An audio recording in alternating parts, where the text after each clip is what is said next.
there, and welcome to Know to Grow. I'm your host, Lauren Wood. Today, we are joined by a new guest. You've not met him before. His name is Arthur Erickson. He's the CEO and co-founder of Hylio. Arthur, thanks so much for being with us today. Yeah, thanks for having me, Lauren. Nice to meet you. Tell me a little bit about your background and then what your company does. Yeah, so I am the CEO and one of the original co-founders of my company, Hylio, like you said. It started actually nearly 11 years ago, so it's quite old in the context of the American spray drone industry. Spray drone industry, period, I should say, because this whole industry is only let's say 20 years old. So I was studying aerospace engineering back at University of Texas in Austin back in 2013, 2014. Started the company in 2015 with some of my fellow students at that school, and we've been running the company together ever since. So what we do in a nutshell is design, manufacture, and then sell. You've got a job to do, drones. So these are drones, and you need equipment that works as hard as you. That's why we've built the Agro Drone. Designed to take your farm to the next level. You can rethink what's possible. Go wherever you need to with complete freedom. Precise and reliable results without drift. A single agro drone can cover up to 24 acres per hour. With the interchangeable nozzle system, you can get the exact type of coverage you need. With its built-in safety features, such as automatic power management and obstacle avoidance, the Agro Drone can take on anything. Using our intelligent flight planner and intuitive mapping interface, you control the application. Now, when we started the company, we did a number of different applications with our technology. So we did agriculture, sure, that was one thing. We also tried package delivery, so delivered medicine and food. We tried on our platforms, and so we kind of threw some different things at the wall, but really that agricultural piece at the beginning is what we liked the most. The mission resonated with us the most. Just helping people grow food feels really good. It's a really meaningful thing to work on every day and get up and be excited for, and frankly, we at the time, so this was about 10 years ago, we had thought that out of all the industries we were tackling, agriculture was the most, criminally underrepresented or undervalued. So all the drone people in the industry, in fact, today we're still doing other things like defense or working with Amazon and Google for package delivery. These things are maybe sexier, but agriculture, we found a much better product market fit. And again, we just really love the culture and the mission. So that's what we decided to focus on. I come from a farming background. I know one of the challenges is kind of getting those new ideas going. It can be a hard sell. What has the reception been like for you guys trying to get farmers on board with this? Yeah, so I say a similar thing when I'm asked that question a lot. I was actually surprised myself, again, not being a farmer rancher directly, but I was surprised at how, let's say, quick to adopt new technologies such as ours these farmers and ranchers have been. And I think, again, this is something I say a lot, so apologize if people have heard this from me, but necessity is the mother of invention. And so I think that's really where the farmers are, especially this year and last year. The past few years, it's been harder and harder to make ends meet. You've got a job to do, most farmers know I don't need to and you need equipment that works as hard as you. That's why we've built the Agro Drone. Designed to take your farm to the next level. You can rethink what's possible. Go wherever you need to with complete freedom. Precise and reliable results without drift. A single agro drone can cover up to 24 acres per hour. With the interchangeable nozzle system, you can get the exact type of coverage you need. With its built-in safety features, such as automatic power management and obstacle avoidance, the Agro Drone can take on anything. Using our intelligent flight planner and intuitive mapping interface, you control the application, from targeting problem areas to complete blanket coverage. With a fleet of Agro Drones, you can apply hundreds of acres per day. They're always connected, working in perfect harmony. The agro drones are completely autonomous. You can leave those controllers at home. Precise applications means that you get precise data. You know exactly where each and every drop landed, helping you plan your next move. We engineer and assemble all of our technology with quality and care right here in the USA. Customer service is our top priority. We've walked the walk, servicing hundreds of farmers in some of the trickiest terrain this world has to offer. That's how we know the agro drone can get the job done. It's time to elevate your farm. Numbers that people are hitting with our drones, over 2 or 3 month period. So that's the cool thing. You can buy one. Maybe the first season you just work with one, but as you get used to it, pick up more acres, buy 2, 3, 4, etc. What is the learning curve like? I know it sounds just for somebody who's never done this before. I mean, even me to think about doing something like this is. It seems like there would be a lot of education required. What do you have to learn? How intensive is that? And then what do you guys provide as far as education goes? Yeah, so it's in some ways daunting when you first look at it and don't know anything about the drone world, because there are like FAA licenses that you need to get. And so I can understand how that can be intimidating, because it's bureaucracy stuff. Bureaucracy stuff is never fun.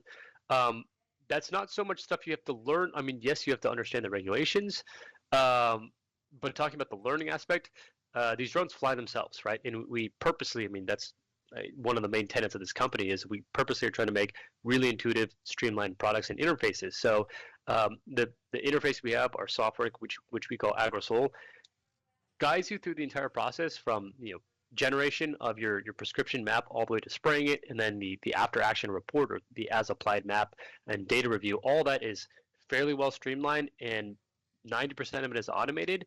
And so really it's just a matter of you choosing some high level directives. So you go out there with the drone, you say, what dosage do I want? 2 gallons per acre, for example. I want to fly at 10 feet above the crop at 30 miles per hour. And then you click go. And the drone or drones, in the case of like a swarm, if you're deploying multiple, will just go out and spray by themselves. You're swapping batteries and you're swapping payload, but these are really relatively simple tasks, right? Straightforward. So you could be ready to go flying your drone within the first day you get it, in terms of knowledge and competency. And to do this, and I touch on this on the first part of my response, but for the regulatory side, we help you as much as we can, and by that I mean 24/7, I shouldn't say, within our business hours, we're consulting with you. And so we're walking you through all the different regulations you need, but we're also providing you with, I like to say, like a TurboTax set of templates. Basically, like all the cookie cutter stuff the FAA needs to see for these licenses, you're filling out your personal information, your company's information, unique to your case, in some spots that we highlight. Other than that, though, you're just turning that in, and it's a fairly straightforward process that we outline for you. So we're holding your hand, so to speak, the entire way. Get your regulations in, let's say, on average 2 months, which is actually pretty fast, relatively speaking, for this industry. From start to finish, that's not too bad. And then on the competency side, technically, we have a whole suite of manuals. We've got training videos, and we've got a simulator. So actually, in our software, you can fly n number of infinite artificial missions using virtual drones before you fly the real thing. So you can get really comfortable virtually using that before you actually go out and try to actually use your physical drone. So and I should just mention again, reiterate, you can always call us at any time. So Monday through Friday, business hours. You are talking directly to the manufacturer. So when we support you, it's coming from a place of really deep knowledge of both the technology, but also how to use it. All right. I know a lot of farmers really do like to be on the cutting edge with technology. It can save a lot of money with that investment. But one of the things that they've told me in the past that is a concern, especially when things are, newer, is how fast technology is changing. So you have this $80,000 investment. How long is that going to be good for? What kind of upgrades are going to be needed? What's the longevity? What is the continuing investment to stay cutting edge with that? Yeah, so that's an interesting question. I think drones, ours, and in general, are really revolutionary in terms of the value they offer, because most people that are actually using them, let's say they're already set up in terms of they've got good amount of acreage to spray, they know what they're doing, so to speak. When they buy their drone from us, they are paying it off essentially in one season. In fact, it could be as soon as just like a few weeks of spraying, because the value they create is just so disproportionate in the industry right now compared to their cost, right? So they're extremely cost effective and really great ROI tools. So I think like it's not as much of a concern as you might imagine, because if you're approaching this from the paradigm of traditional tractors, where you're maybe thinking 5-7 year or even longer like payoff period, it's really just not the same with the drone. So you buy your drone within the first year or two, let's say maybe conservatively, you've paid it off. So even if there is a better drone and an upgrade for you a year or two down the line, it's really not that bad for you to ditch the traditional one that you had and get into the new one. And like that other one probably would hold a lot of its value still. It's kind of like a rambling answer, but the point is, you can get into the upgrades if you want. With that being said, we have people that are, for example, flying the drones. We sold them 7 years ago. So our first model, the AG116. So it just kind of depends on what you want. Like if you're trying to grow your business and do more and more acres, yes, you're probably going to want to upgrade to the newest, biggest, baddest drone.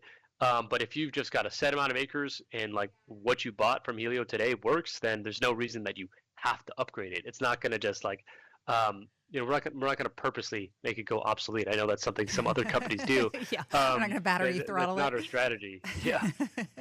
I should say like we're very right to repair type of company and right to upgrade. So I had mentioned like, we sold some drones 7 years ago that people are still using.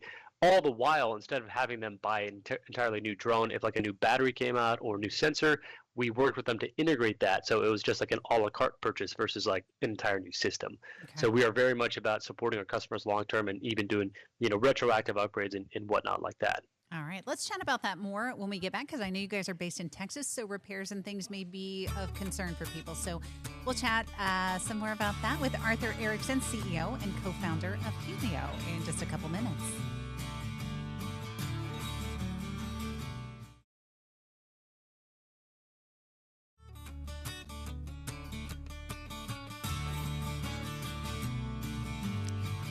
Hi there, Lauren Wood here, host of Know to Grow. I want to thank you for joining us today. We are joined today by Arthur Erickson. He's the CEO and co-founder of Hylio. It's a different sort of show today. I know usually we're talking with extension agents, but Arthur is telling us about Hylio and the products that they offer. Really quick, in case somebody is just joining us right now, give us a quick run through of what Hylio is. Yep. So Hylio is a company that's proudly Texan. So we're based in the Houston, Texas area, but we design, manufacture, and then sell autonomous crop treatment drones. So these aren't like your tiny little drones. You've got a job to do, videos. These are big drones, and you need equipment that works as hard as you. That's why we've built the Agro Drone.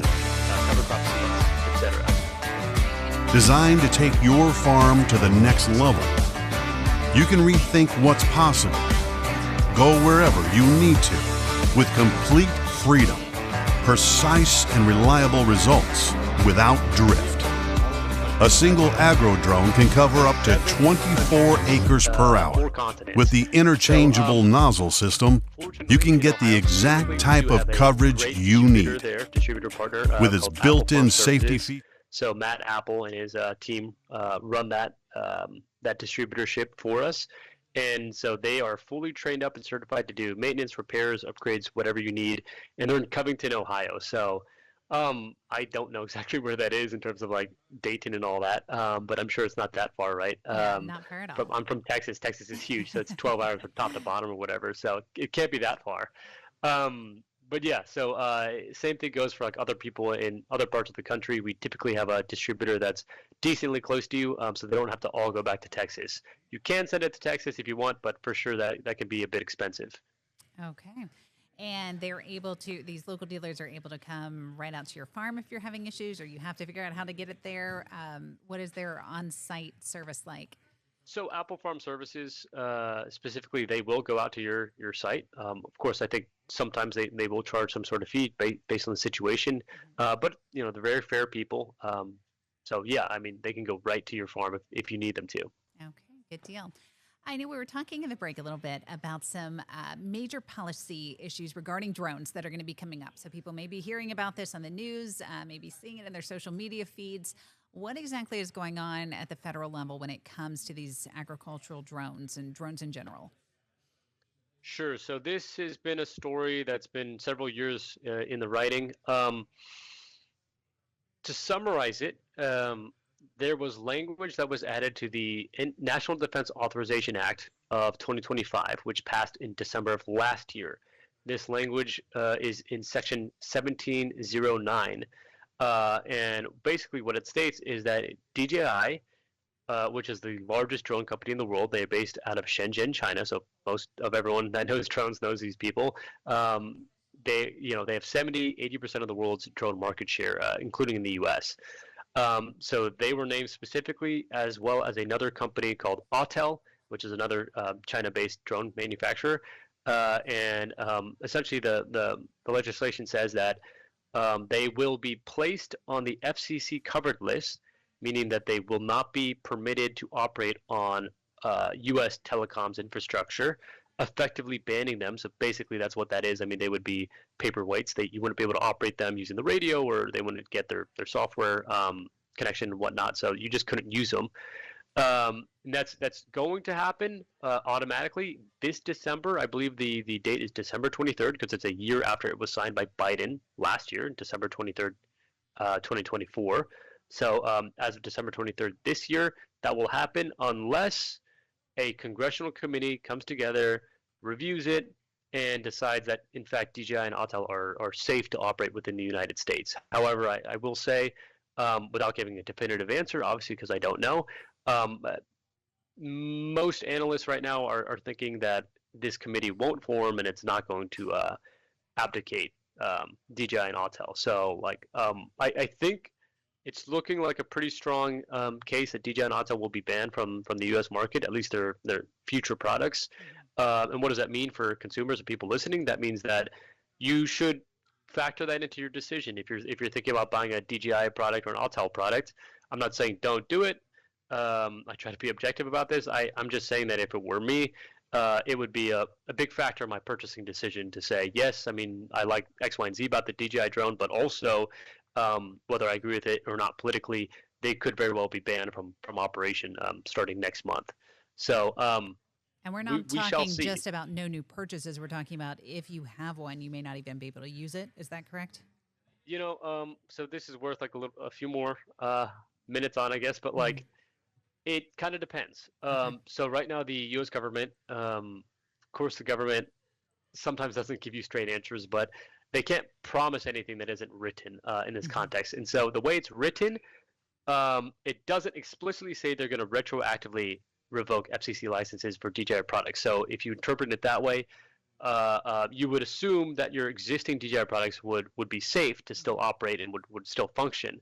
However, the FCC recently, they convened, I think, a week or two ago. I don't remember the exact date, actually, but it was very recently. And they came up with a ruling, the FCC itself did, which kind of lends itself to the ability for them to retroactively revoke licenses if they deem it to be a security threat. So if they deem a certain company or technology to be some sort of national security threat, then they could retroactively do that. And so that was that wasn't written into legislation, but that was the FCC committee's interpretation of it. So there's these different layers to it, right? And I'm definitely not a lawyer, far from it. So, my interpretation also might be slightly colored.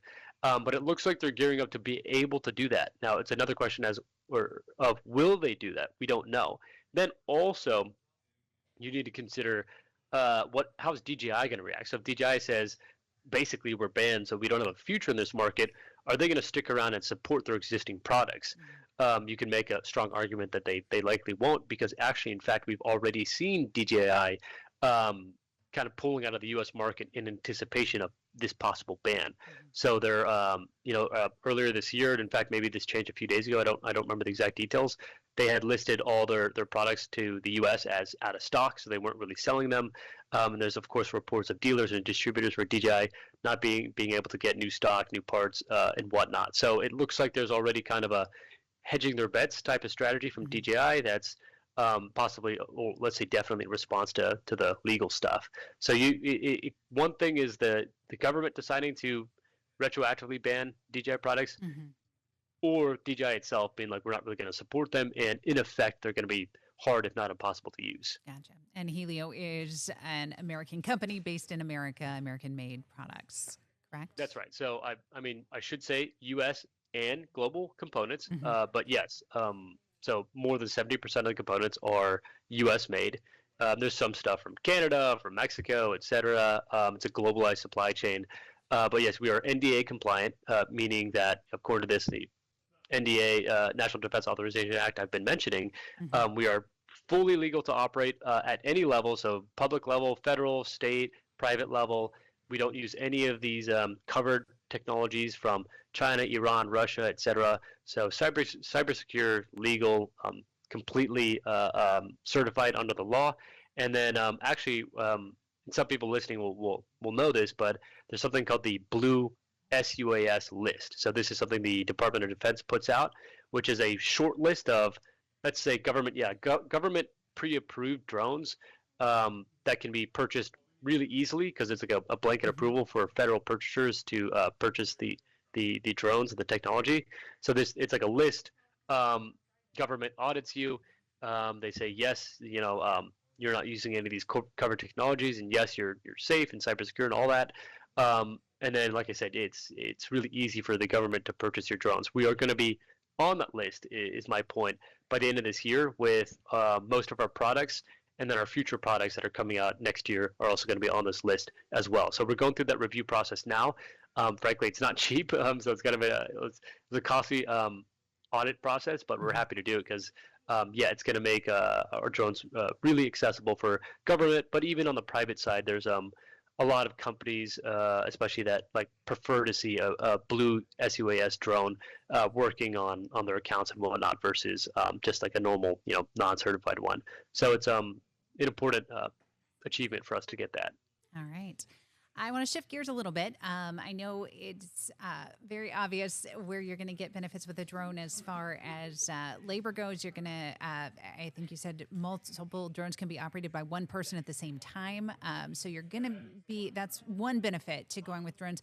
But another one that I thought was really interesting is you guys said that you can reduce chemical use by up to 30% and improve your crop health with a drone. Can you go into that for a little bit? We just have under 2 minutes, so it'll have to be pretty quick, but I'm really interested to hear what you have to say. Sure, yeah. Well, it depends. So this is where your mileage is going to vary based on how much prep work you do and what you're going after and what tools you're using. So I'll give you an example. We have a farmer slash aerial applicator named Dave. I won't say his last name just for his privacy, but he's up in the Northeast. And he implements a strategy where he uses a third-party weed identification program in conjunction with our software and our hardware. He identifies certain weeds in a field, and then he uses our software to then create a heat map or prescription map that's targeting just these weeds. And by doing that, he's able to spray or save as much as 90%, he says, in some cases, of what he otherwise would have applied just using a traditional method where you would just essentially, blanket or broadcast apply to the entire field because you don't have the precision to just target singular weeds. So using it's a machine learning based software program and high resolution drone imagery on the first part to scout out the weeds. He does that, imports the data into our software, and then our spray drones are the vehicle that goes out and actually individually targets those weeds. So in that case, like I said, up to 90% herbicide savings, which is pretty crazy. Wow. But even just on even like a one-to-one basis, so let's say you are going out and spraying every single acre that you otherwise would have sprayed with a tractor or an airplane, there are studies now that we're doing with like Ohio State, Texas A&M and stuff, where we are seeing that just due to the physical properties of the drone application, so finer droplets that are able to penetrate physically and chemically better to the plants, but they're also pushed down by the downwash of the propellers of the drone. Because of these properties, you can actually get away with just spraying less product in a given acre than you would with, let's say a tractor or a self-propelled tractor style sprayer. Gotcha. So that's where you might see anywhere from 30 to 50% fewer or less chemical, I should say, dosage per acre, even if you just sprayed 1-to-1, blanket to blanket.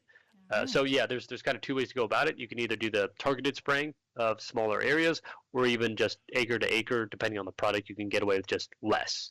All right. Very interesting. Arthur Erickson, CEO and co-founder of Hylio. And I thank you for being with us today. Definitely a lot to think about there. Have a great day. Thank you. Yeah, likewise. Thank you.